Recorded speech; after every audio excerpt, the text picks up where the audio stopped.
사도신경으로 우리의 신앙을 고백하며 새벽 예배를 하나님께 올려드리겠습니다. 전능하사 천지를 만드신 하나님 아버지를 내가 믿사오며 그 외아들 우리 주 예수 그리스도를 믿사오니 이는 성령으로 잉태하사 동정녀 마리아에게 나시고 본디오 빌라도에게 고난을 받으사 십자가에 못 박혀 죽으시고 장사한 지 사흘 만에 죽은 자 가운데서 다시 살아나시며 하늘에 오르사 전능하신 하나님 우편에 앉아 계시다가 저리로서 산자와 죽은 자를 심판하러 오시리라. 성령을 믿사오며 거룩한 공회와 성도가 서로 교통하는 것과 죄를 사하여 주시는 것과 몸이 다시 사는 것과 영원히 사는 것을 믿사옵나이다. 아멘.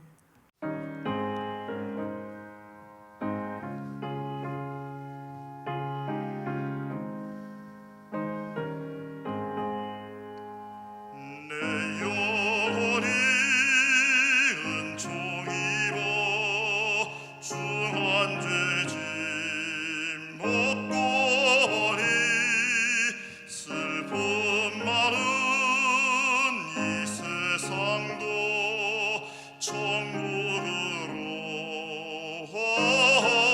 하도다. 할렐루야 찬양하세.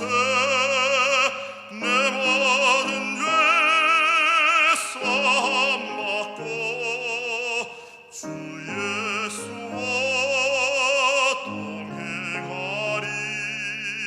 그 어디나 하늘나라.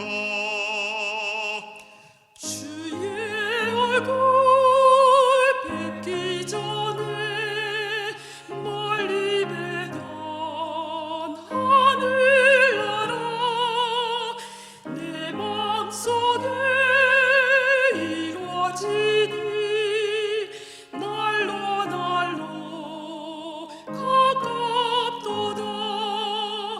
할렐루야 찬양하세. 내 모든 죄 사함받고 주 예수와 동행하니 그 어디나 하늘나라. 높은 산이 거친 들이 조막이나 궁궐이나 내 주 예수 모신 곳이 그 어디나 하늘나라. 할렐루야 찬양하세. 내 모든 죄 사함받고 주 예수와 동행하리. 그 어디나 하늘나라. 오늘 우리에게 주시는 하나님의 말씀은 열왕기상 12장 12절로 24절까지의 말씀입니다. 3일 만에 여로보암과 모든 백성이 르호보암에게 나아왔으니 이는 왕이 명령하여 이르기를 3일 만에 내게로 다시 오라 하였음이라. 왕이 포악한 말로 백성에게 대답할세 노인의 자문을 버리고 어린 사람들의 자문을 따라 그들에게 말하여 이르되 내 아버지는 너희의 멍에를 무겁게 하였으나 나는 너희의 멍에를 더욱 무겁게 할지라. 내 아버지는 채찍으로 너희를 징계하였으나 나는 전갈 채찍으로 너희를 징치하리라 하니라. 왕이 이같이 백성의 말을 듣지 아니하였으니 이 일은 여호와께로 말미암아 난 것이라. 여호와께서 전에 실로 사람 아히야로 느밧의 아들 여로보암에게 하신 말씀을 이루게 하심이더라. 온 이스라엘이 자기들의 말을 왕이 듣지 아니함을 보고 왕에게 대답하여 이르되 우리가 다윗과 무슨 관계가 있느냐. 이새의 아들에게서 받을 유산이 없도다. 이스라엘아 너희의 장막으로 돌아가라. 다윗이여 이제 너는 내 집이나 돌아보라 하고 이스라엘이 그 장막으로 돌아가니라. 그러나 유다 성읍들에 사는 이스라엘 자손에게는 르호보암이 그들의 왕이 되었더라. 르호보암 왕이 역군의 감독 아도람을 보냈더니 온 이스라엘이 그를 돌로 쳐 죽인지라. 르호보암 왕이 급히 수레에 올라 예루살렘으로 도망하였더라. 이에 이스라엘이 다윗의 집을 배반하여 오늘까지 이르렀더라. 온 이스라엘이 여로보암이 돌아왔다 함을 듣고 사람을 보내 그를 공회로 청하여 온 이스라엘의 왕으로 삼았으니 유다 지파 외에는 다윗의 집을 따르는 자가 없으니라. 르호보암이 예루살렘에 이르러 유다 온 족속과 베냐민 지파를 모으니 택한 용사가 18만 명이라. 이스라엘 족속과 싸워 나라를 회복하여 솔로몬의 아들 르호보암에게 돌리려 하더니 하나님의 말씀이 하나님의 사람 스마야에게 임하여 이르시되 솔로몬의 아들 유다 왕 르호보암과 유다와 베냐민 온 족속과 또 그 남은 백성에게 말하여 이르기를 여호와의 말씀이 너희는 올라가지 말라. 너희 형제 이스라엘 자손과 싸우지 말고 각기 집으로 돌아가라. 이 일이 나로 말미암아 난 것이라 하셨다 하라 하신지라. 그들이 여호와의 말씀을 듣고 그 말씀을 따라 돌아갔더라. 아멘. 사랑의 하나님 감사합니다. 우리의 시간과 마음과 정성을 구별하여 이 시간 하나님 앞에 예배하게 하시니 감사를 드립니다. 하나님의 이름을 찬양하고 주의 말씀에 순종하고자 이 자리에 선 모든 예배자들을 주께서 기억하여 주시옵소서. 그리고 우리가 이렇게 일평생 예배하는 삶을 살아가기를 원합니다. 그렇게 복된 자녀 되기를 간절히 원합니다. 우리가 어디에 있든지 무엇을 하든지 오직 하나님께만 영광 돌리는 자녀로 살게 하여 주시고 우리가 삶의 모든 자리에서 하나님의 말씀과 그 음성에 귀 기울이며 기쁨과 감사로 순종하는 그 믿음으로 날마다 승리하게 하여 주시옵소서. 모든 것 주님께 맡기며 예수님의 이름으로 감사하며 기도드립니다. 아멘. 할렐루야. 아멘. 하나님이 찾으시는 그 단 한 사람의 예배자, 우리 사랑하는 모든 성도님들이 주님의 이름 안에서 승리하시기를 간절히 축원합니다. 이 시간 성령께서 함께 하셔서 하나님의 말씀을 깨달아 아는 그 지혜 우리에게 부어주시고 하나님의 말씀대로 살아갈 그 능력 주시기를 간절히 소망합니다. 솔로몬 왕이 이제 죽고 그의 아들 르호보암이 왕이 되었지요. 르호보암은 열왕기상 14장 21절에 기록된 것처럼 41살의 왕에 오르고 17년 동안 나라를 다스렸다 이렇게 기록하고 있습니다. 그런데 하나님께서 말씀하신 대로 르호보암은요 이스라엘 온 백성을 다스리지는 못했지요. 이스라엘이 남유다와 북이스라엘로 분열이 되었기 때문입니다. 이 한 나라가 분열되었다는 것 얼마나 가슴 아픈 일일까요? 하지만 이 분열된 이 모든 사건은요, 대단한 전쟁이 일어나거나 아니면 복잡한 과정을 거쳤기 때문이 아니라 어떻게 보면 참으로 우스운 일 때문에 이렇게 이루어졌구나라고 볼 수도 있겠습니다. 이스라엘 백성들이 르호보암을 이스라엘의 새로운 왕으로 세우기 위해서 세겜으로 다 모였죠. 그리고 백성들은 그동안 우리가 멍해처럼 지고 왔던 그 힘든 부역과 그 감당하기조차 어려웠던 세금들을 이 모든 것들을 좀 가볍게 해달라고 왕이 이제 우리를 사랑으로 다스려 달라고 이 르호보암에게 요청을 합니다. 백성들이 원하는 것들 다 맞는 말이지요. 하나님의 백성들은 하나님의 말씀과 하나님의 섭리 안에서 다스림을 받아야 하기 때문입니다. 하나님은 우리를 그렇게 지으신 줄 믿습니다. 그런데 르호보암은 아버지 솔로몬이 누리던 그 막대한 그 기득권을 다 포기하고 그렇다면 말씀대로 행하는 그 다윗 왕의 길을 걸어가야만 했습니다. 그래서 그가 여러 사람들에게 이제 자문을 구하죠.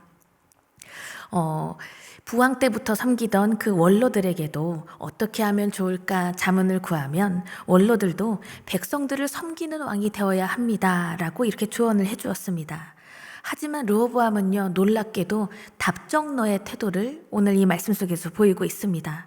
내가 원하는 답은 다 정해져 있으니까 내가 원하는 대답만 당신은 하십시오 라는 이런 마인드죠. 그래서 이 르호보암은 원로들이 해준 그 조언들을 다 버리고서요 나 자신과 함께 자라온 그 신복들, 나와 같은 세대에 살아온 그 신복들에게 자문을 구합니다. 이 젊은 신복들은 답정너 르호보암의 마음을 다 간파한 것처럼 보입니다.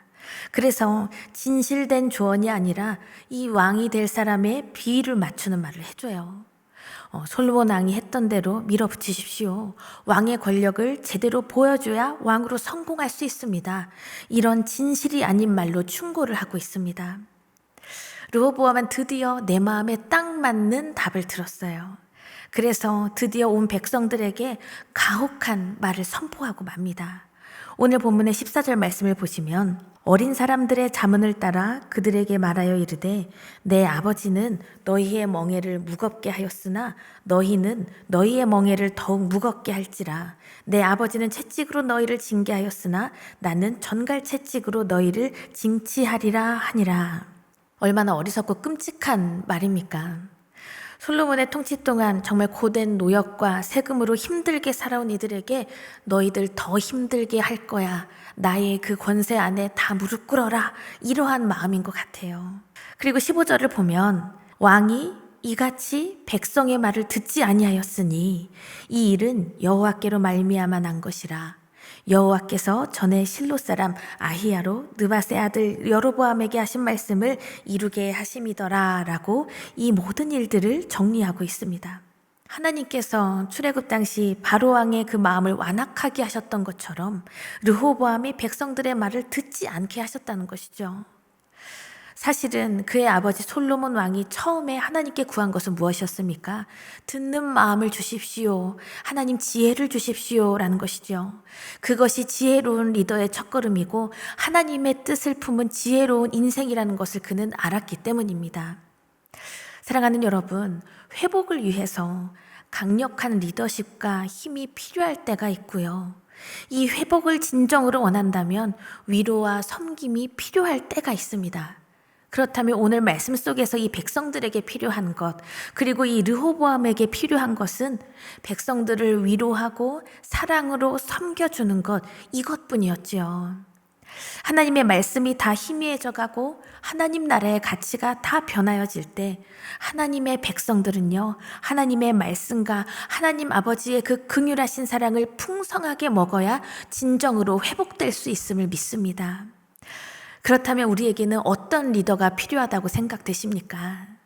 지금 이 시대를 살아가는 우리 한 사람 한 사람들은요, 각 가정에서도 리더이고 일터에서도 리더의 자리에 다 서 있게 마련인데 우리는 가정과 일터에서 그리고 우리가 함께 만나는 믿음의 공동체에서 우리는 어떤 리더로 나는 지금 서 있습니까? 그렇다면 나는 잘 듣는 리더입니까? 그리고 내가 속한 공동체에는 잘 듣는 리더가 나와 함께 하고 있다고 생각하십니까? 그런데요, 잘 듣는다고 하면서도 르호보암이라는 이 어리석은 리더처럼 내 귀에만 달콤한 말만 듣고 있는 그러한 리더는 아닌지요. 사람의 말에 휘둘리고 내 뜻에 맞는 이야기만 선택하는 리더는 오래 가지 못합니다. 하나님 아버지의 마음과 뜻을 다 헤아려 알고 그리고 하나님 아버지의 그 뜻대로 행하는 그 지혜가 우리에게 필요한 것입니다. 간절히 바라기는요, 내 생각과 내 뜻 다 내려놓고 이 시간 하나님 앞에 기도하면서 하나님의 음성을 청종하는 지혜로운 리더가 되게 해달라고 날마다 하나님께 간구할 수 있는 우리 모든 영적인 리더들 되시기를 간절히 축원합니다. 제가 10여 년 전에 영화부를 담당하다가 있었던 일인데요. 예배실에 아주 작은 정수기가 있었는데 높은 선반 위에 올려놔서 어른들만 좀 사용할 수 있게 그렇게 장치를 해놨었습니다. 그런데 어떤 부모님이 그 선반 위에 아기를 모르고 좀 이렇게 올려놓은 것이죠. 그렇게 놓은 사이에 아기가 온수를 살짝 만졌는데 그것 때문에 아기가 소를 조금 데이고 말았습니다. 그것을 목격한 사람들도 없었고요. 저도 아기가 조금 다친 것을 조금 뒤늦게 알게 됐죠. 이 일을 목격한 사람도 없었어서 그 엄마 혼자서 정말 속상해하고 계셨더라고요. 이 일에 대해서 또 여러 가지 의견들이 막 들려옵니다. 높은 선반에 아기를 올려놓은 것부터 누가 부주의한 것이냐, 누구의 잘못이냐 이런 말들만 오갈 때가 있었습니다. 저는 그 어머니에게 바로 전화드려서 아기 손이 어떤지 정말 무조건 죄송하다고, 속상하셔서 어떡하냐고, 그리고 교회 차원에서 협의된 대로 치료비도 모두 교회가 감당을 했었습니다. 그런데 그 어머니는 치료비 문제가 아니라 속상한 이 내 마음을 어디에 둘 곳이 없었는데 그 전화통화 한 통화로 인해서 상한 마음이 다 풀어지게 되었다면서 오히려 감사하다고 그런 말씀을 주시더라고요. 그리고 그 어머니가 더욱더 힘을 내서 예배의 자리에 늘 서 계셨던 그 모습이 생각이 납니다. 잘 듣는 것은 공감하는 것이죠. 공감은 무조건 옳다고 하고 무조건 목적 없는 동정을 해주는 것이 공감이 아닙니다. 상대의 마음에 그리고 그 삶에 주파수를 맞추어 주는 것이 공감입니다. 하나님께서는 그렇게 우리의 삶을 늘 인도하고 계시지요. 출애굽기 6장에서도 하나님께서 이 모세를 부르시면서 5절 말씀을 보면 이제 애굽 사람이 종으로 삼은 이스라엘 자손의 신음소리를 내가 듣고 나의 언약을 기억하노라 라고 하나님이 말씀하십니다. 우리의 작은 신음에도 응답하시는 하나님의 사랑을 우리가 다 입었습니다. 그 사랑을 입은 우리 모두가 삶의 모든 자리에서 그렇게 모든 것에 공감하고 함께 들어줄 수 있는 그러한 인생을 살아갈 수 있기를 간절히 원합니다. 공동체의 회복을 위해서라면, 그리고 나의 가정의 회복을 위해서라면, 그리고 내가 함께 서 있는 일터의 회복을 위해서라면 우리가 먼저 하나님 아버지의 마음으로 사랑하고 안아주고 섬기고 위로하는 우리 모두의 삶이 되기를 간절히 축원합니다. 북쪽 지파 이스라엘 백성들은요, 르호보암 왕의 이러한 말을 듣고 마음이 완전히 돌아서고 당장 떠나갑니다. 오늘 읽으셨던 16절 말씀을 보시면 온 이스라엘이 자기들의 말을 왕이 듣지 아니함을 보고 왕에게 대답하여 이르되 우리가 다윗과 무슨 관계가 있느냐, 이새의 아들에게서 받을 유산이 없도다. 이스라엘아 너희의 장막으로 돌아가라. 다윗이여 이제 너는 내 집이나 돌아보라 하고 이스라엘이 그 장막으로 돌아가니라 라고 말씀합니다. 백성들은요, 오직 자기만 생각하는 이 다윗의 왕과 이 르호보암을 왕으로 인정하지도 못하겠으니까 당신들끼리 잘 해보라면서 이제 관계를 끊어버렸습니다. 백성을 아직도 노예 취급이나 하는 이 유다 지파 왕에게 협조할 이유가 없다는 것이죠. 그리고 그들은 솔로몬의 신하였던 여로보암을 자신들의 왕으로 추대하면서 르호보암은 남유다와 베냐민 지파만의 왕으로 전락해버리고 맙니다. 사랑하는 여러분, 우리 한 사람 한 사람이요, 하나님 앞에 지혜로운 백성으로, 그리고 하나님 앞에 지혜로운 리더로 서기 위해서 하나님의 말씀과 내가 사랑하는 모든 지체들의 목소리를 듣는 마음을 구해야만 합니다. 르호보암은 자신의 그 어리석은 귀를 인정하지도 못하고요, 끝까지 세상적인 그 힘의 논리로 이 일을 해결하려다가 모든 것을 그르치고 하나님 말씀 앞에 결국에 순복하는 그러한 일이 있게 됩니다. 선한 분별력을 가지고 하나님께서 어떤 것을 우리가 무엇을 행하기 원하시는지, 하나님이 기뻐하시는 그 뜻이 무엇인지 알고, 그리고 내가 품어줘야 할 인생들의 그 필요를 제대로 알 수 있는 지혜로운 주의 백성들 되기를 간절히 축원합니다. 그래서 오늘 이 하루도 살아가실 때에요, 하나님의 말씀이 내 삶에 온전히 임하기를 기도하면서 그 말씀에 합당한 영적인 리더로 설 수 있는 우리 모두가 되기를 원합니다. 그리고 가장 중요한 것, 이 나라의 위정자들과 리더들이 그러한 지혜로운 마음으로 하나님의 뜻에 합당한 일들을 해나갈 수 있도록 우리는 날마다 마음을 모아서 간구하는 백성들이 되어야 할 것입니다. 그래서 하나님께서 기뻐하시고 하나님의 그 은혜가 충만한 우리 모두의 삶과 이 나라와 이 땅이 될 수 있기를 간절히 기도하며 나아가는 우리 모두가 되기를 간절히 축원합니다. 다 함께 주기도문 하시며 오늘의 예배를 마치겠습니다. 하늘에 계신 우리 아버지여, 이름이 거룩히 여김을 받으시오며 나라가 임하시오며 뜻이 하늘에서 이루어진 것 같이 땅에서도 이루어지이다. 오늘 우리에게 일용할 양식을 주시옵고 우리가 우리에게 죄 지은 자를 사하여 준 것 같이 우리 죄를 사하여 주시옵고 우리를 시험에 들게 하지 마시옵고 다만 악에서 구하시옵소서. 나라와 권세와 영광이 아버지께 영원히 있사옵나이다. 아멘.